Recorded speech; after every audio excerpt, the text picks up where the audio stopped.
Good afternoon and welcome to the University of Melbourne's second online MedTech webinar for 2023.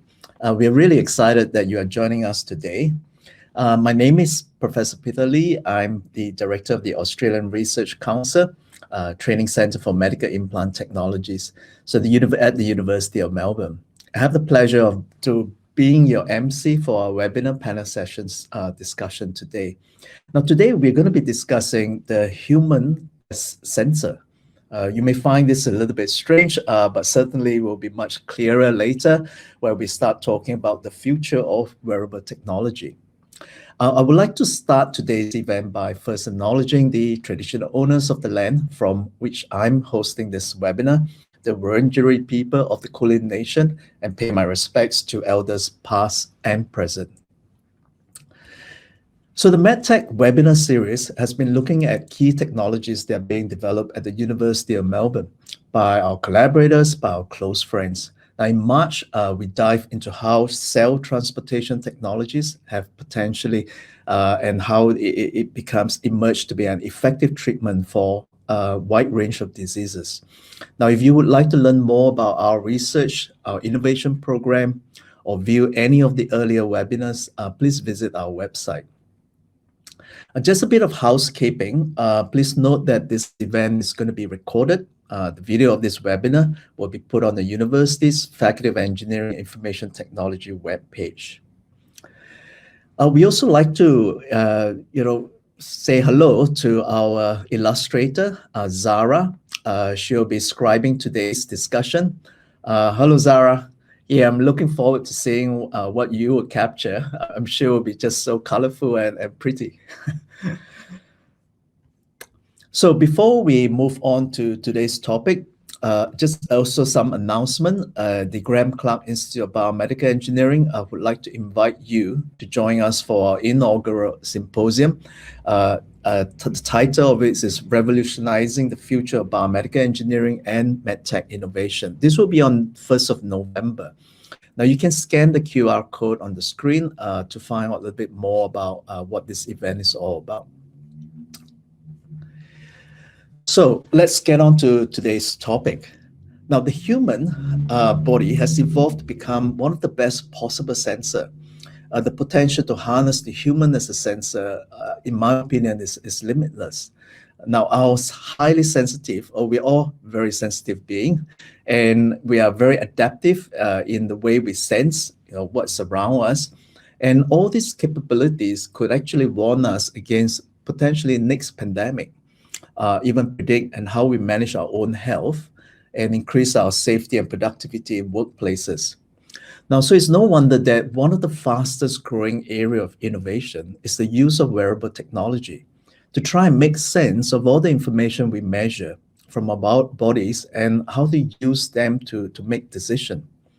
Now, but you also know that we continue to generate extensive amount of data about ourselves. And often some of this data are not validated or even extremely difficult to validate.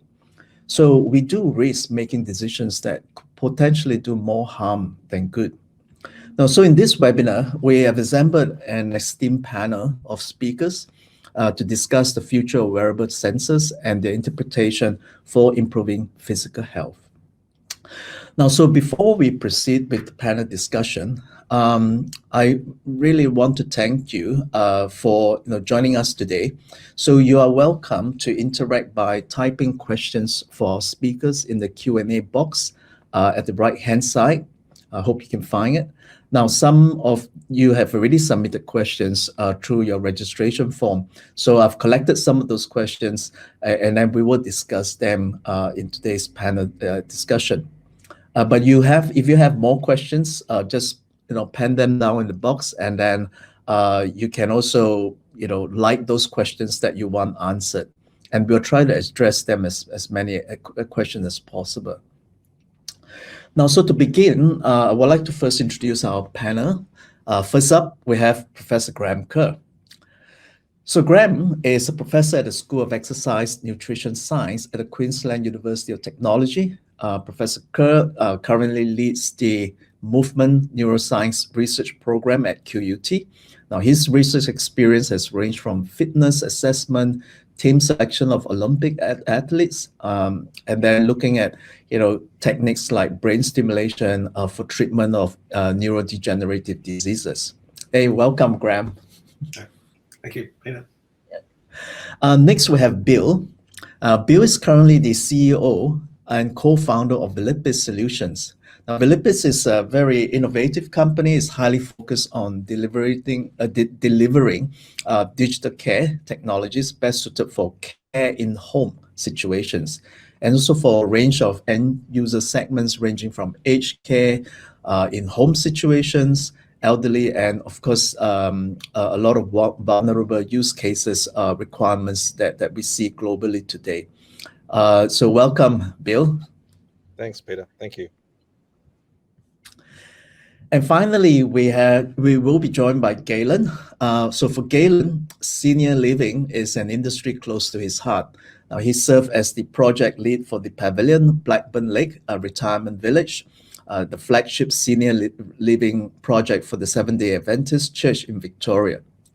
Now, originating the proposal and leading the development and delivery from concept through design, planning, approval, finance, sales, construction, settlements, it's basically the end-to-end, right? Galen has a detailed understanding of aging demographic and how he approached and catered for this for people, older adults.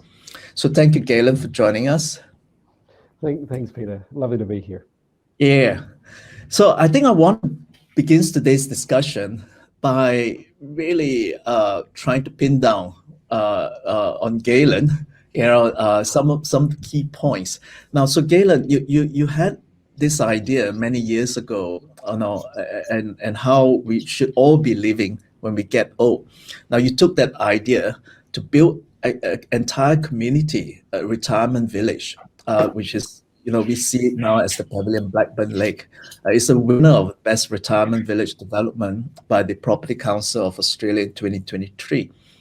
So what is your vision for healthy living? If I ask you to fill sort of a wellness basket, right, not like a hamper for people who wants to live and age healthily, right? What would that look like today, and what is it going to look like in the future?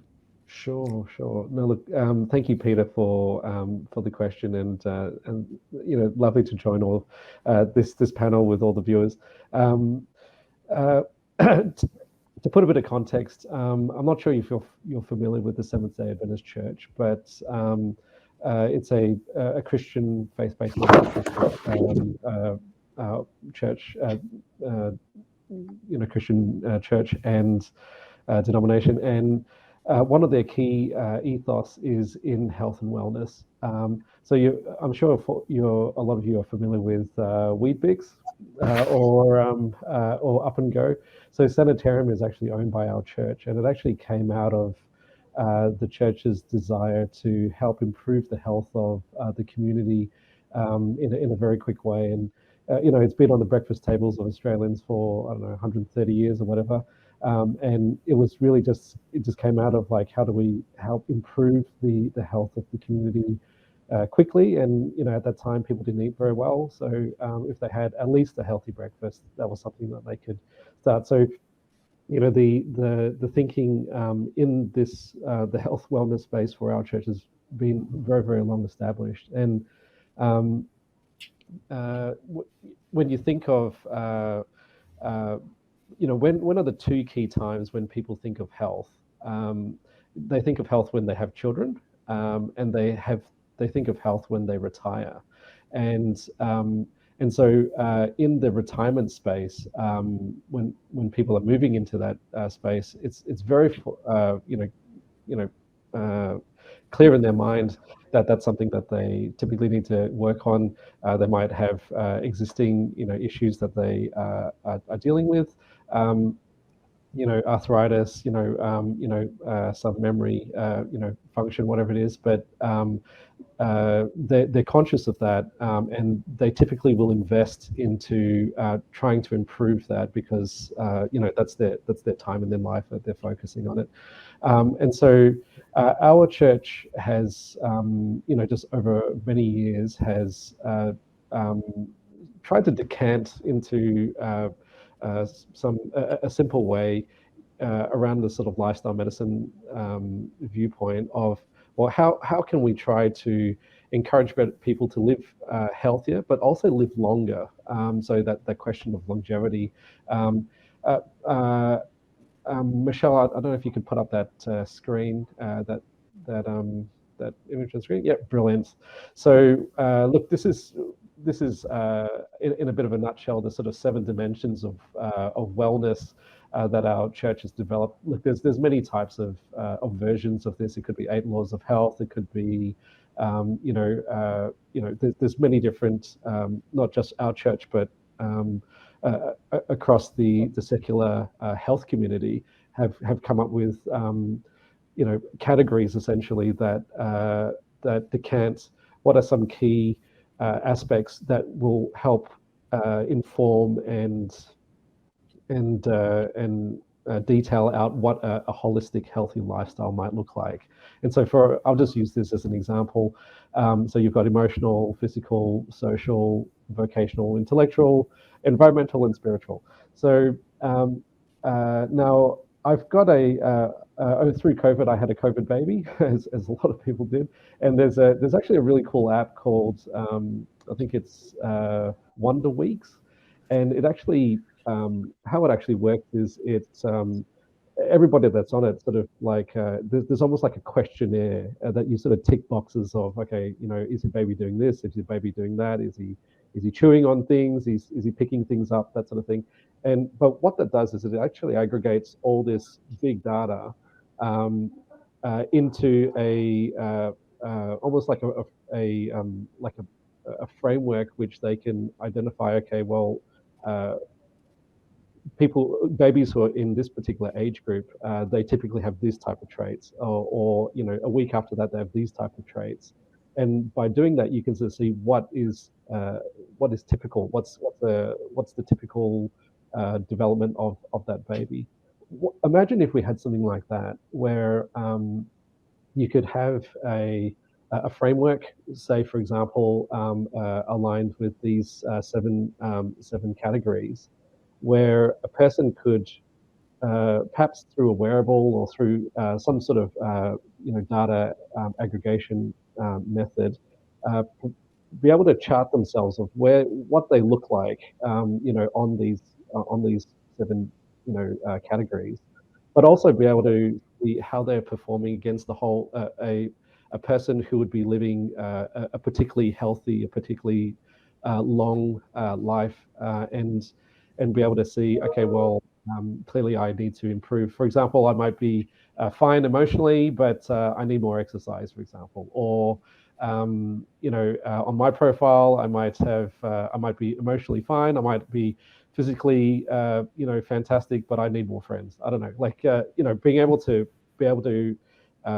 chart yourself against this, and then particularly for people in the sort of the aging cohort, but anybody really could then invest appropriately into the different areas that they need to improve, so that they can have a genuinely holistic lifestyle, which is evidence-based, and promotes a longer, healthier lifestyle, longer, healthier life. Yeah. Yeah, I think Galen, you are there was a lot there. yes, Yeah. you're sort of challenging us to find a measurement for all the seven perimeters that you just show. I can see, yeah, physical, yes, I think we can do a lot of measurements, but certainly there are some more challenging one that you have put there. So this could be a good point to post that challenge to Graham. Now, Graham, you're the expert in making sense of information we collect about ourselves.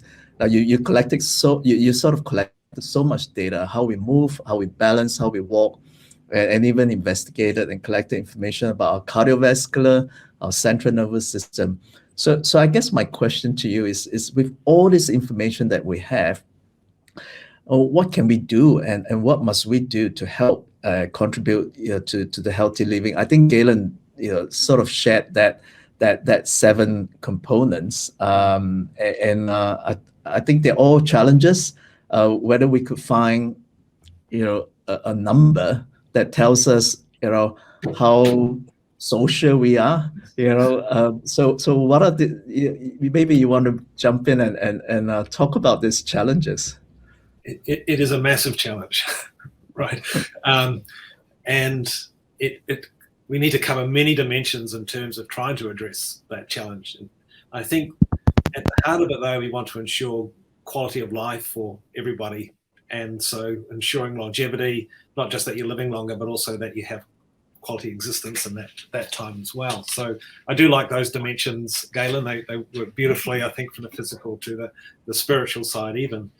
So in the work I do, for example, like Peter was saying, we put on sensors on people and we monitor them under particular conditions. So we might want to measure heart rate, as you were saying, in order to understand whether a person's getting stressed, for example, or they're under some physical demand, which is important information to know. But we also might like to know where they are when they have that change in heart rate. Are they just getting out of bed in the morning, or are they walking on an exercise program, or are they just going down to the dining hall to have something to eat? So all of the information we're getting, we've got to make sure we're measuring what we want to measure. So heart rate is most probably a fairly easy one.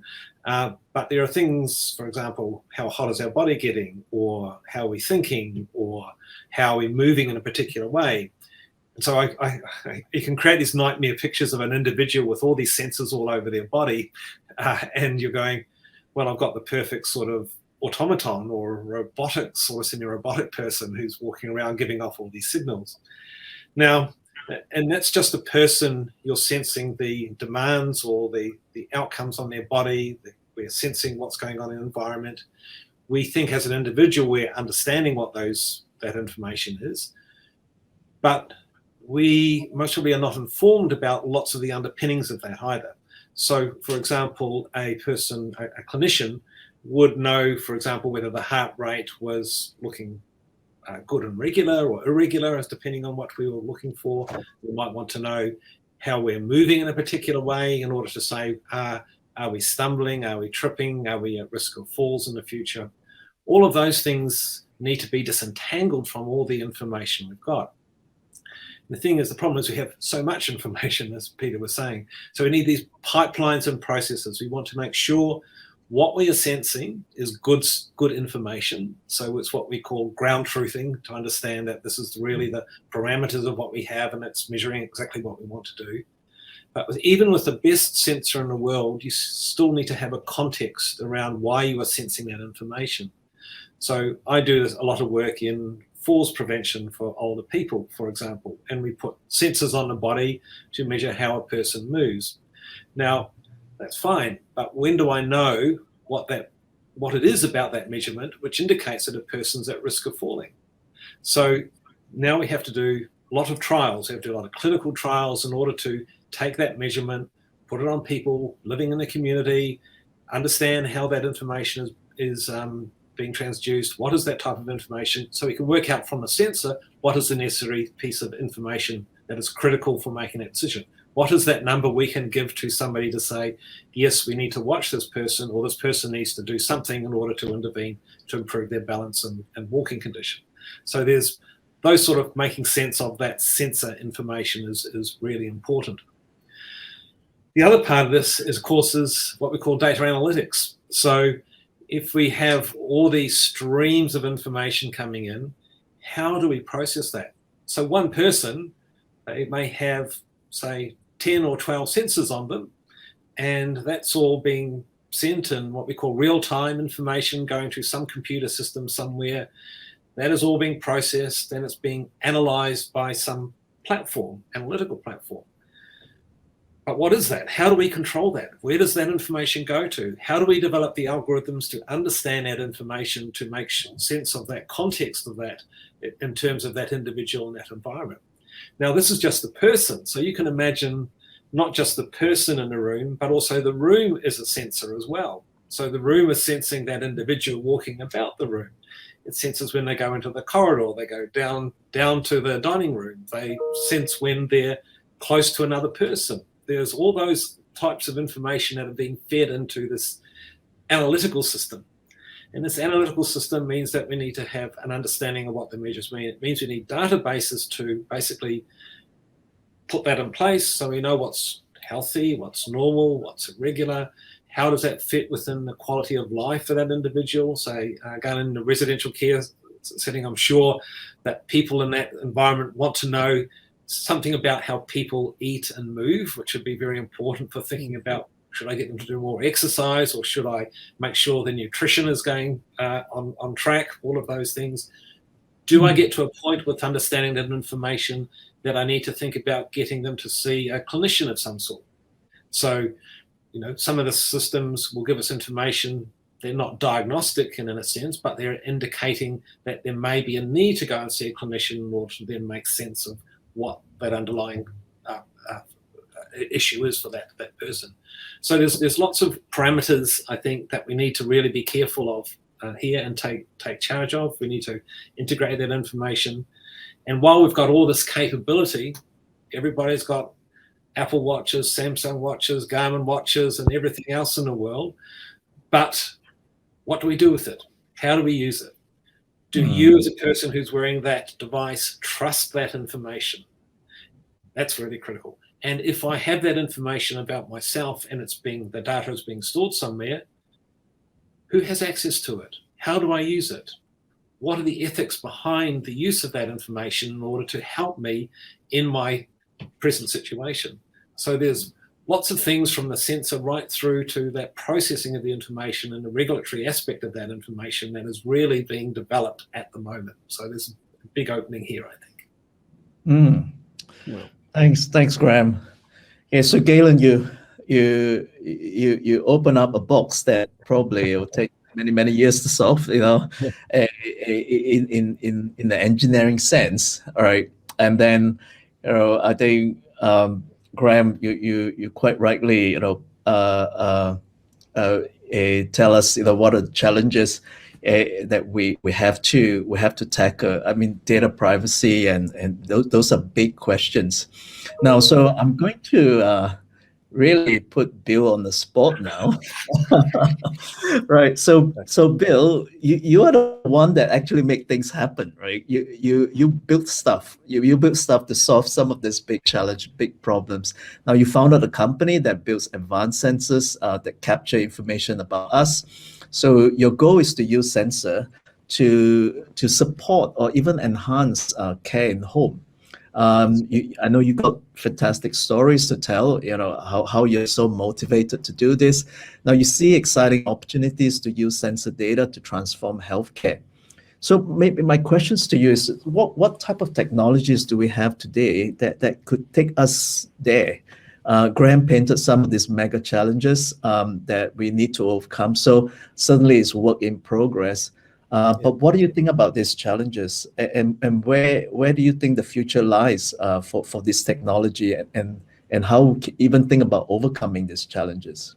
Okay, it's a pretty much a quadruple-barreled question, Peter. So I'll start just in terms of where we are today with wearables, and I think when you mention wearables, a lot of people kind of are fearful about wearables, but in its context, you got to look back at things like the cochlear implant from the when it was invented and started to come to market in the 70s and 80s. So wearables have been around for a long time. So it's hearing aids. You've also got cuffs. You've got the advanced cuffs now that do your blood pressure, and yet then we're starting to see more of a pervasive aspect around the glucose meters as well. The personal meters. So when you look at wearables, it's not that they're here and now. They've been around for a while, but they're evolving very, very quickly. And I think the key thing around where we are today with wearables, it's all around the personalization about the individual. So it's not one size fits all. It's all about trying to understand what is actually going on with the individual. So, my company, Vlepis is the Greek word to see. And the reason why we came up with that name for our brand and our company is that we develop advanced sensing technologies to help people see things that they can't see with the naked eye, or even in remote and faraway situations, fundamentally caring for the elderly and the vulnerable. And the company, just quickly, before I kind of launch into the practical aspects of it, we formed the company just over 5.5 years ago. Its inception was from a personal tragedy, having lost my mother-in-law and my father-in-law 8 weeks apart, and also living the journey in terms of working and engaging family members who are elderly, and also, more recently losing both my parents in the last 18 months. I've seen the system. I've seen the system, how it works. There's a lot of opportunity to care for the elderly and the vulnerable. And that's what's driven me and my team and my company on a global basis. In terms of where we are today with wearables, it's all about the person, but it's also all about simplicity, and it's all about ease of use. So our technology specifically is on a sort of a stickable form factor or a patchable form factor. That is in existence in terms of going through the whole regulatory approval process to bring to market. But that will be coexisting with things like Fitbits, smartwatches, pendants, and a whole raft of other wearables, including electronic clothing and the like. So where we've seen improvements, but also the usability around wearables, it's their adoption and simple to use. Our projects in the UK and other parts of the world primarily are driven through the post aspects around COVID and the need for monitoring and managing elderly people in cohorts, and the use of technology to secure insight. So I'm a big fan. If you can measure it, you can manage it. And I think when you get down to elder care systems around the world, a lot of them are kind of first phase access to technology. We're starting to see things like falls detection. We're starting to see these all, pendant response type technologies, and we've seen that in the last 10 years. If there's an emergency, they can press a button. But if through what we were saying earlier, if we can actually start seeing some of the physiological data come through, we can associate context about a certain individual. If they've fallen and their heart rate starts accelerating, and they're on the ground for a period of time, there is an issue with that individual. So we can actually respond and deliver an improved response and care to that individual. But when you look at and where we're moving with respect to wearables, it's the coexistence of different technologies. So again, we talked about having multiple sensors either in the room or having multiple sensors interoperating together. And I think this is where standards become very important, where new wearable technologies or room-based technologies, they all kind of are built and adhere to certain standards, which will now allow them to interoperate. What that means is that care organizations, clinical organizations, hospitals, nursing homes, etc., can start, working the technology to improve better benefit and productivity. And just to give you some insight, just purely on our patch technology and what we're trialing in the UK, we found just monitoring and managing temperature in a step-down facility, and purely with individuals wearing that patch just for temperature monitoring, we found a 26% productivity saving in nurse care, frontline nurse care. So that allows the nurses to spend more time face-to-face with the individuals who need it, but equally, collectively building insight around the individuals and their context and being proactive around that. Now, if you take that and you start stratifying that out into the community and care in the home, we talked about future situations, whether it's COVID or other pandemics or other sort of, flu seasons and the like. Imagine, having a dashboard and you're a regional health service or a aged care organization, and you can start seeing some of the simple data points coming through to say, we're looking after 100 people today. We didn't know, but we know now that 20% of those people have got COVID, or they've got a, advanced, temperature, which indicates there's potentially flu, or they've got a temperature or a fever, which could be an underlying UTI. So having informed context is very, very important. And as we kind of stratify that into the hospital system and accident and emergency, wouldn't it be great if we lived in a world where A&E physicians and the emergency departments could have contextual data about you or the elderly person coming in, and that data context could be a day, could be a week, it could be 7 days. That again will improve the way we deliver care. So it's very exciting. It's starting to accelerate. And again, I go back to standards. Standards are very important. The reliability of the devices is very important, and we've done a lot of work around power management and use. Data accuracy is very important, and again, going back to standards, making sure when people build technologies, it adheres to GDPR, the PII, Privacy, Information Acts, and the like. So, we have the ability and we have the confidence to start looking at these technologies, not only from, as we all know, from a Fitbit, or activity tracker type context, saying, 5,000 steps or 10,000 steps, but if you had more granular contextual information of a person's well-being before they deliver care, that decision support data will actually result in better care in the long run. And again, the future, we could be going to a GP, sitting in a GP room, we could have a couple of wearables on us, and we could be in a smart GP room, which is also, coexisting with our wearables. And that before you even walk in and see the GP, when you're in the waiting room for 5 minutes or 10 minutes, the GP will have that context as well. And again, that will improve, access time for access to GPs. It will also improve the GP's coverage time, and be able to see patients more frequently and have a greater span of patient care. So again, it's very exciting. People are averse to technology, but having been in technology for over 42 years, I think we need to embrace it, and we need to be aware of it, and also aware of the benefits that it can actually bring to us as we live our lives. And more importantly, as the demographic ages globally, not only in Australia, but also globally, technology, wearables, and the things that we're talking about today will give us the ability to service that demand and care for people in a smarter, much more proactive and preventative manner as well. Thanks, Bill. Yeah, there's a lot of information in what you just provided to my 4 questions in one. I think I've answered all 4 or maybe 5. So if I've left anything, please hold me back. No, perfect. So I do want to pick up some interesting points. I think one of them you talk about is personalization, right?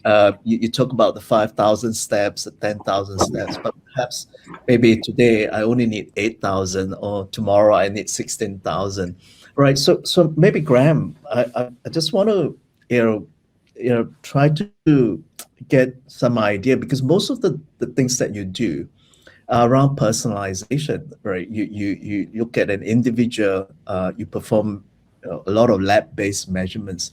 But what do you think about the whole field of wearable technology and personalization? Yeah, are the two in sync, or should we all be looking at? You talk about ground truth. Should we all be looking at a sort of a broad ground truth, or should we always be targeting individuals' ground truth?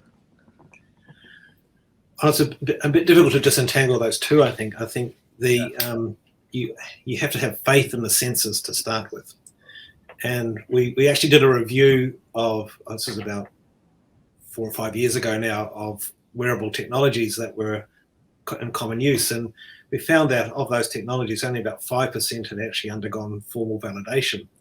So we think with the growth of wearable technologies, there needs to be some cognizance that there's some processes in place that you need to validate. And I think Bill's quite right that you need that sort of those standards in place, and you need to make sure that the sensors are performing according to how you need. Now, I do know too that people have adapted to, and they use their wearable technologies, and they use it to basically maintain their fitness, their lifestyle, make decisions, all sorts of choices. So it's important that the information that they're basing their decisions on, or decisions that they're making, basing it on, need to be really comprehensive and need to be really ground truth in that sense, I think. So we do need that at the sensor sense. We need that at the individual level in terms of understanding how that information is being digested. Yeah, and the other interesting point that I think Graham, you brought up is that we don't need to be just sensing ourselves. We should No. be looking at the environment, and this is where I want to ask Galen. You are involved in designing buildings or putting requirements. Yeah, how do you see the senses between environment? I know you have to a certain extent smart homes in your facility. How do you see those interacting with information from the human? Oh, I think you are muted, Galen. Yeah. Oh, sorry, I had a baby crying downstairs. Yeah, I think it's really interesting. So, how do I answer that one? There's we had a vision originally for our pavilions project where a lot of it was based on Star Trek, actually. Um, I don't know if any of you guys are Trekkies, but where the person would go into the room and, you could interact with the room basically, where, you could talk to it and say, oh, play games with it, or, the common ones are just, increase the lighting, decrease the light or play some music, whatever it is. But what if the room, the apartment, the dwelling was able to understand, learn from how a person moves and interacts within the dwelling, and understand where they are from a health point of view. And be able to pick up, this person has got mobility challenges, or or whatever other sort of comorbidities that the person might have, and then also be able to track on how that person might be declining in a particular area. So, for example, like memory support or whatever it is, or mobility. Be able to track that, but then also be able to compensate for that person. So, for example, for memory support, what if the room was able to play memory games with the person, as it detects and increase the complexity of the games to help compensate for the decrease for the decline in the person's mental health. For example, we did come across some technology that was I suppose a step in that direction. But a lot of it was really experimental. A lot of it was very, very expensive. Also, a lot of it was a little bit condescending, quite frankly. Stuff that we found. There was one which we came across. It was a sensor that you could put in a toilet, and it would analyze the person's stool. And then on their sort of digital fridge, some of those fridges have like a screen on there, give you suggestions of, you need to increase your fiber intake, or you need to, eat more tomatoes, or whatever it is.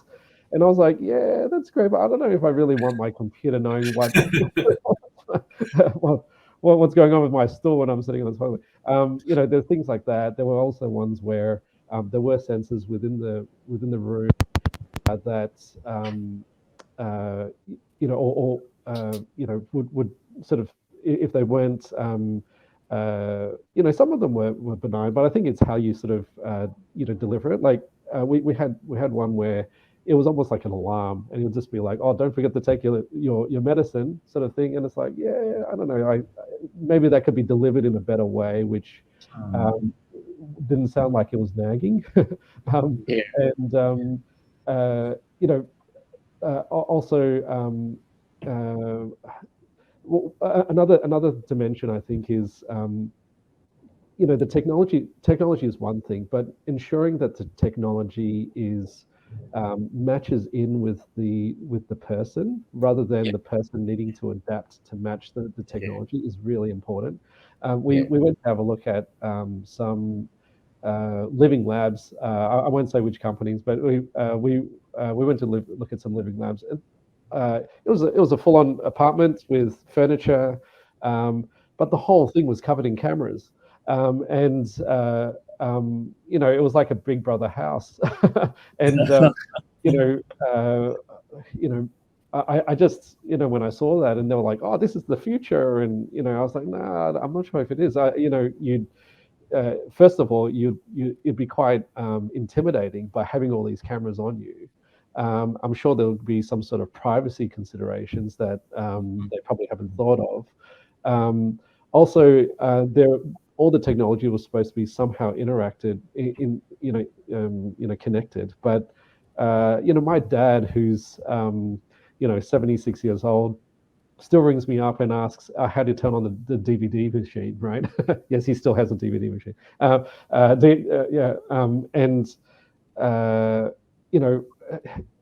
How are you supposed to? How do you bridge that gap between the user and the technology in a seamless way, which is which doesn't require a huge learning curve, which is very intuitive. And not imposing on the person. For us, we took the step that the best technology is actually invisible. You don't want to see it. It's happening in the background. It's sitting in the background, doing its thing, helping to improve your life. But you just go on with your life. You don't have to worry about it. Like that. Yeah. That's where we sort of ended up with. Sorry, there's a lot there.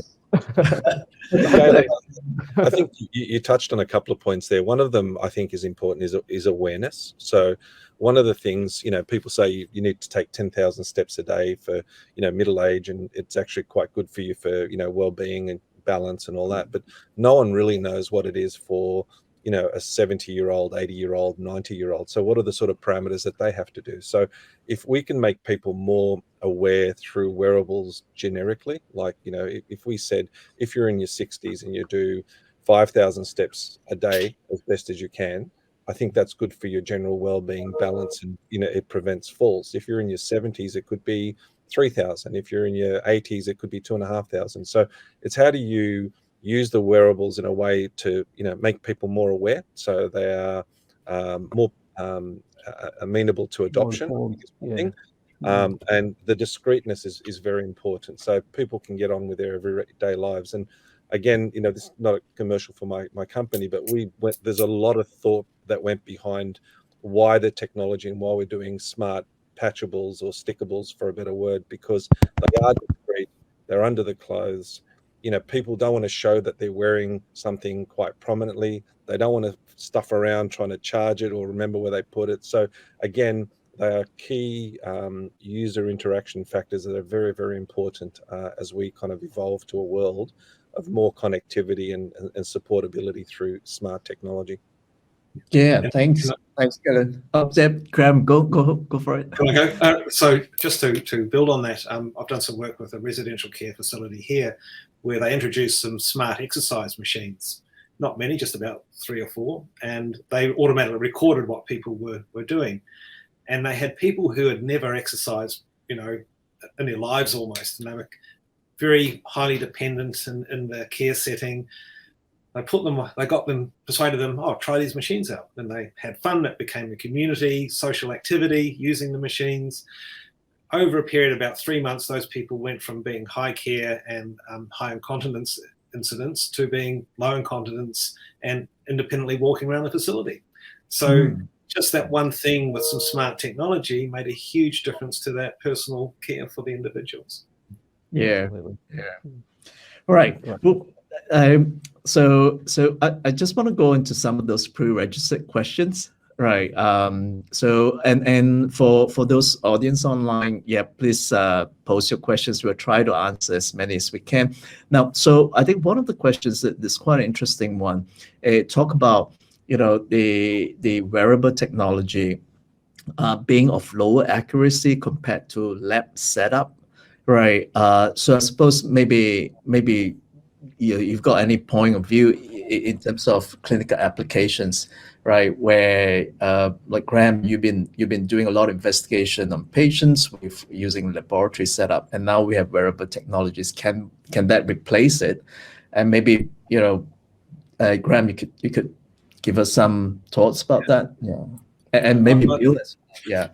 Well, I think there's two steps here. So when you have some new technology, I think you always need to ground truth it, is what we call it. We need to know how accurate and reliable it is, and that would most often require a laboratory type or controlled environment situation. But if those systems are giving you nice data and accurate data, there's no reason that these couldn't actually be used as replacements for those systems out there in the community. So you've got a system that's calibrated, it's giving me good, say, acceleration data from your IMU systems that you've got in your watches. That's fine.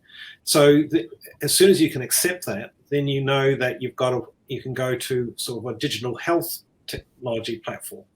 So some of the people I work with at the moment, we do a lot of work with Parkinson's disease. So, you have people who are widespread in the community. They are not local. They have to drive a long way to come in to see their neurologists and people in town. We want a way to measure them at home. And we have some of those technologies now. So they can wear some smart shoes or smart watch or whatever. And now the neurologist can keep track of how well they're going. And this actually reduces that burden of care. And it's like you were saying, but when they come into the clinic then to see their treating physician, they already have the data with them. And in fact, if it's set up properly, the physician's already looked at the data before they arrive there. So all of this shortens that sort of whole treatment and interaction aspect and improves the life, I think. So Bill, what do you think? Do you get, when you start pushing or pushing the ideas of wearable technology, are you going to get users saying, "Oh, this is not as good as the one that I have in my $200,000 clinic setup"? Well, I mean, it's down to affordability. There's trade-offs, right? So if you want context for the last 30 days, there's all trade-offs, right? So you can't actually get a $500,000 machine and go, let's measure someone for 30 days. So you've got to look at the context and the trade-off. So the way we look at things is you look at what we're trying to do. So we're doing screening, and a lot of wearables in their first instance are doing screening. So they're there to provide data for decision support, for awareness and insights to improve things in terms of someone to act on, right? So they're not generally a diagnostic in its first instance. But as you start evolving the technology and the technology becomes more robust, you do all your tests, you do your regulatory approval, it elongates in time. The technology also accelerates in terms of, Moore's law and faster, better, smarter type technologies. Ultimately, they evolve to a diagnostic. And I think the thing that we all have to appreciate is you get a wearable, it's not a diagnostic from day one. And it's a journey. And you have to industrialize and proof point your technology.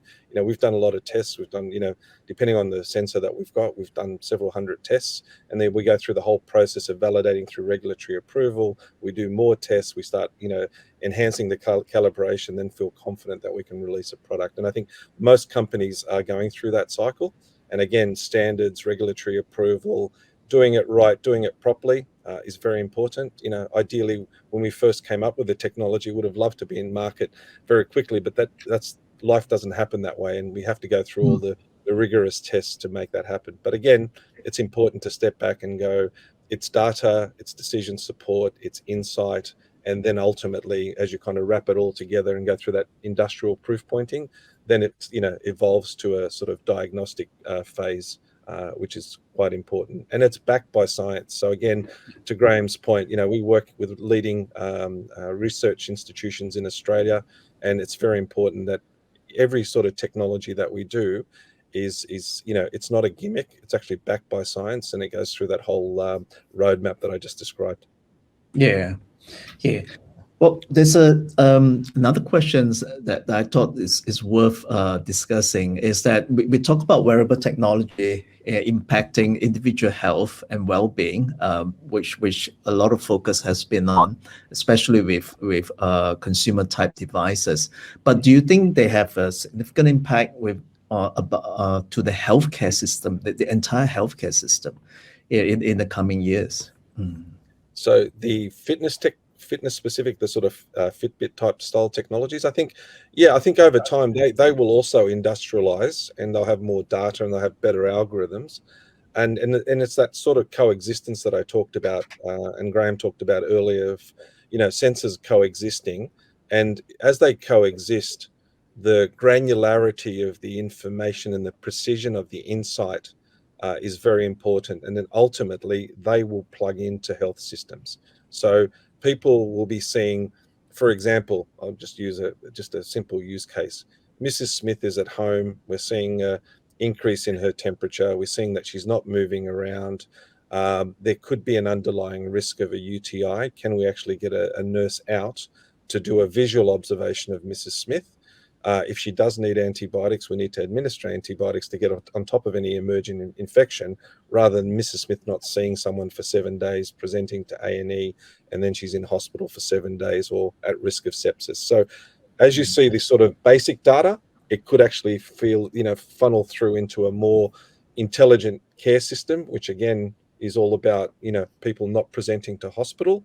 And if they do present to hospital, and they go through a process of care through the hospital system and they go home, how do you then monitor Mrs. Smith so she doesn't represent? So ultimately, I see the wearable context coming into play to prevent, during and after care, depending on the sort of issues that present themselves. So the answer is yes. We're evolving to that model.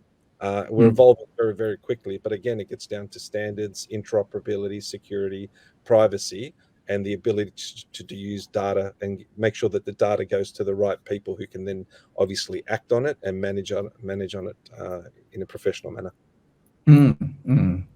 Right. Now, there are a couple more questions that sort of came in. So one of them was basically talking about, given the individual's variation in motor cortex data, I suppose we talk about that a little bit. How do you think wearable technologies calibrate and ensure accuracy and relevance to each individual? So yeah, Graham, you yeah, it is a big research project by itself. Yes, it is a big question. Yes, yeah, I agree. I mean, we're all, every one of us is different, but we're the same. So there's that individual for sure. And maybe the person asking the question is sort of hinting at a little bit of Elon Musk's ventures, where he's trying to put implantable chips into people's brains to measure what they're doing and what they're thinking. I think it's a big stretch myself, but I think the idea of wearable technologies, those, if we're talking about the things that Bill works with and which Galen's exposed to, are not measuring motor cortex. They're not measuring that very minutiae aspect of microanatomy or the way that the nervous system is responding completely in that detail. We're looking at much more broader questions. However, what we do measure are real physiological signals nonetheless. So we do need to understand what that physiological response is like in an individual, and we need to know how much variability in that response there is within that individual as well, in order to be able to understand how reliable is that information. Now, that's not to say that variability is necessarily a bad thing. It can be a good thing. So, highly more variable heart rate, for example, is better than a more regular, like on the spot heart rate. That's one sort of rule now. So these things are important to understand. It's about the context, and it's understanding the framework in which we're trying to sense the information we're trying to sense, and how we're going to then apply that information in whatever context we're going to put that in place as well. So it is a difficult question to answer at length, but I think this idea of individual wearability is very important to bear in mind. Thanks, Graham. Now, I know we have about 6-7 minutes, 6 minutes. Now, I want to throw a bombshell to all of us. There are certainly a lot of questions around privacy and data. So I'd like to maybe bring this up and hear your views. One of the questions is around who owns the data that are generated by the human, which we say is the sensor. Is it the human, the technology provider, or some other entity? And is it subject to health data privacy laws and regulation? Now, the other one is also very interesting. We talk about wearables. They are not cheap devices. Then do you see wealth inequality exacerbating the problems, that some will be able to afford them and some are not going to ever get them, right? So, and unable to gain their benefits. I know it's quite loaded, but I'm open to any of you who wants to throw in your point of view for the next 5 minutes. Yeah. All right, so I'll take the one on sort of democratization of wearables across different social aspects. So the key thing, so the good news is, as the whole health system digitizes and the like, there is a massive push to bring wearable-based technologies to market. And what I'm seeing is the miniaturization of these wearable technologies, and then obviously their proliferation is going to bring the price down. So, we're targeting very low-cost disposable wearable-based technologies. Again, we also have ESG and recycling, in our thinking in terms of the business chain. But the whole concept here is anyone should be able to afford a wearable technology, whether it's for a week, a month, a year. It's all around the sort of affordability and digestibility. Behind that needs to be a system, and if the system says we want to advocate and support people with disabilities or people from indigenous communities or aging populations, it's how we build the sort of reimbursement models that can underpin and support that for those communities that need that. And then the third aspect of it is, when you start automating systems of sensing and care, the economics starts kicking in. So there's different types of levels, and the whole goal of all wearable companies should be to make sure that everyone should be able to have a wearable on them in the future that can actually help them for their care and well-being. I mean, that's a macro vision from an industry point of view, but I'd say if I'd speak to other CEOs globally around the wearable technology space, as health digitizes, it's all going to be about prevention and getting in there early before risks happen, or smarter, more efficient care through digital means. And that's the world that we're moving to and evolving to. Thanks. What about data? Yeah, I think Graham. that's a big one, actually, and we see the debate happening right now. So there is this question. So if you take models of healthcare data, for example, and you look at Scandinavian countries, they've got just an amazing system there which keeps track of everybody through their system. And it just happens, and it always has happened. And there's no issue, as far as I'm aware, in terms of privacy of data or access to the data, because knowing what the whole population is undergoing helps the individual, and vice versa. The other part is, of course, every country is different in its legislation. So, European Union has particular rules around data privacy and security, and there, the person has to own their data, and they have the right to have it removed or be in particular locations. So that's important. I don't think we've developed to that level of sophistication in Australia yet, but we certainly need to be thinking about how we use that. So I'm a believer that the person should own their own data, and we should be in control of where it goes to and how it's used. But I haven't seen that transformed or translated into how we're actually using the data now. That's the issue I see. Kalen, in 30 seconds, you got an opinion, because you work with people living in your, in the retirement environment. Yeah. Yeah, look, I think just building on the great stuff that the others have spoken about, I think a big factor is trust. When you do have information out there which is about you, I think for example, for the Scandinavia example, I suppose generally there's a belief that the government is responsible and will do the right thing, and so there's an element of trust, I suppose, there. I mean, an interesting one is you hear about how data is aggregated in China. Well, actually, if you speak to the Chinese people, they're actually generally comfortable with that the government is working in their best interests, despite the fact that they have so much information about them and can turn off switches and on switches with their social credit system and all that sort of stuff. But they generally feel, we need that. And so I think trust is a really big factor. And I agree. I'm also a believer that the person should be the owner of the data, and